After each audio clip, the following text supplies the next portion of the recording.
Bueno, señores, sean todos bienvenidos, como siempre, a esta versión de los miércoles de Palabras al Viento.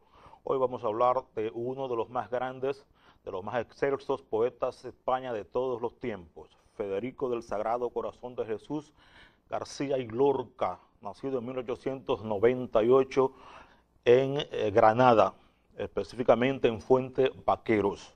Buenas tardes, Ramón, buenas tardes, Óscar, y buenas tardes, Moisés. Buenas tardes a todos los amigos que nos siguen, como cada miércoles en Palabras al Viento, y dar de nuevo la segunda bienvenida a Moisés Muñiz, que siempre es agradable tenerlo por aquí y compartir con él estas tertulias de los miércoles. Óscar. Buenas tardes a todos y a mis compañeros con el mismo buen humor y la empatía que nos caracteriza. La verdad es que es un placer compartir tertulia. Digo tertulia porque ya esto de verdad se va pareciendo cada vez más a una tertulia. Cualquier día cambiamos el set y lo hacemos completamente redondo y ponemos unos cafés. Pero el punto de juntarnos a charlar, como decía Omar, de uno de los más grandes literatos de España, pero yo creo que de la literatura universal, porque Lorca tiene bastante consideración a nivel internacional. Entonces, espero que como cada miércoles podamos ofrecer y arrojar datos, información y conocer un poquito la obra de este autor, de este paisano, con orgullo lo digo. Así que nada, Moisés, buenas tardes. Muy buenas tardes, compañeros. Gracias por esta segunda invitación, que pretendo sea infinita, siempre y cuando el público lo quiera. La dimensión como escritor de García Lorca ha sido aquilatada por todos los críticos del mundo. Es uno de los escritores en términos general que ha abarcado con mayor propiedad los géneros que ha explotado. En este caso estamos hablando de la poesía, del ensayo y de la dramática, de la dramaturgia, del drama. Creo que debemos comenzar diciendo que a pesar de la vida bastante corta de Federico García y Lorca, nació en 1898, justamente en el mismo año en que nace nuestro Jorge Luis Borges, que murió hace poco, en 1984. Sin embargo, Federico García Lorca muere en el año de 1936, asesinado, y a pesar de su corta edad, tuvo la oportunidad de tener una dilatada carrera literaria que lo llevó a los grandes escenarios del mundo.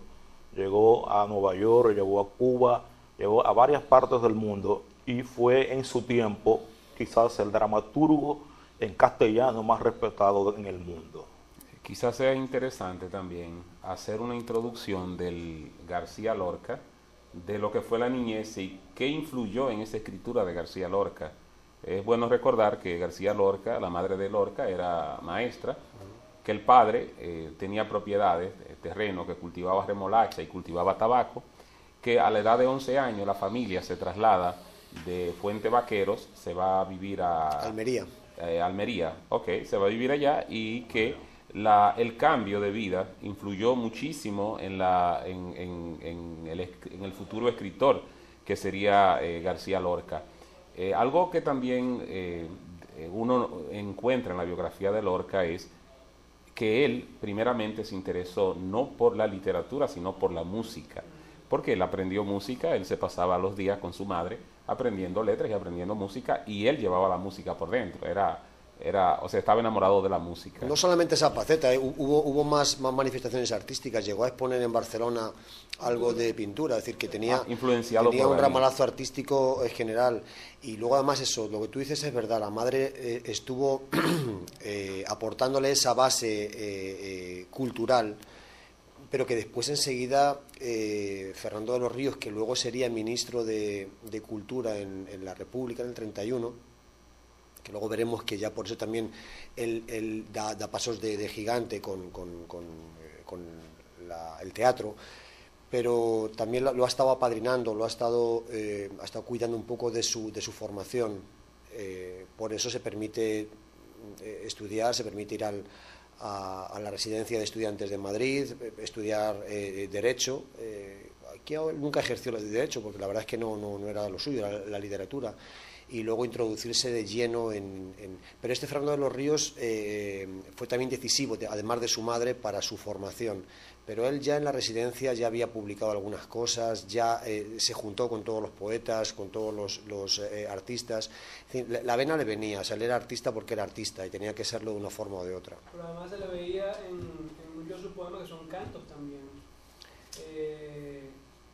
Y algo importante de la obra lorquiana es que, aunque fue bien inestable en los estudios, porque estudió en su pueblo inicialmente con un tutor, luego en Granada y posteriormente en Madrid, luego Granada otra vez, definitivamente lo que influyó en la obra de Lorca fue su pueblo, la vida del pueblo, lo rural, todo lo que tenía que ver con el campo, con el idioma, el lenguaje que se utilizaba. Hay quien le ha llamado neopopulismo a eso, él lo tiene muy arraigado. Tiene ramalazos surrealistas también, porque aunque él negó en principio del surrealismo, que era una corriente de vanguardia que ya Breton y todo, bueno, ya estaba funcionando, pero no puede, tiene ramalazos. Pero lo que es innegable es ese neopopulismo, esas raíces, ese campo.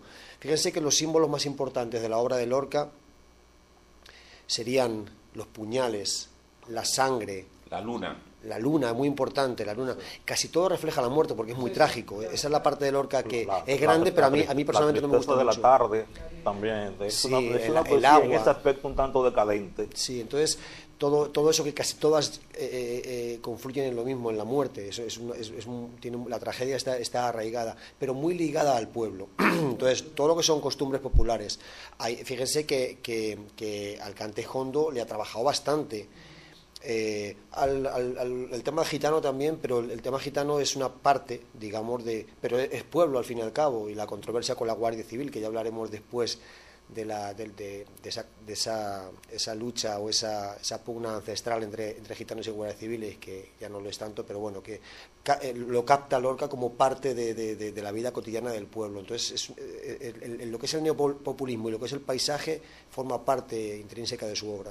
Hay un aspecto que hay que hacer notar por la importancia que tiene en ese ludismo poético que practicó García Lorca, en parte, porque hay una parte de García Lorca que tiene mucho de surrealismo, que tiene la explotación de un tipo de metáfora con una construcción bastante, lingüísticamente bastante complicada, ¿no? Sintácticamente bastante complicada, pero en el neopopularismo, que creo que es el fuerte, a pesar de todo, a pesar de ser una poesía lúdica, una poesía sencilla, una poesía bucólica, a veces, ¿no? El aspecto de la música, o sea, esa musicalidad, de hecho el romancero gitano es la musicalidad del romance viejo de España, es la vuelta, por eso se lo llama neopopularismo, es la vuelta, es un arte popular nuevo, orquestado en función de una visión diferente, de una visión nueva, de alguien que ha tenido experiencias literarias tan importantes como los sismos, las vanguardias en sentido general, que tuvo directamente influencias de Salvador Dalí por una parte, y las influencias que eran inevitables de los escritores de la generación del 27, sobre todo en el caso de Alberti, que aunque Alberti no era neopopularista, sino súper realista, sin embargo, su poesía tiene un paralelismo bastante interesante, que no solamente lo ha visto uno ahora como lector, sino que se vio en aquel tiempo, y que de hecho a Rafael Alberti le hizo renegar un poco de algunos aspectos de su poesía, justamente porque al García Lorca estar muerto, entonces se pensaba que Lorca estaba por encima de Alberti y que Alberti había recibido la influencia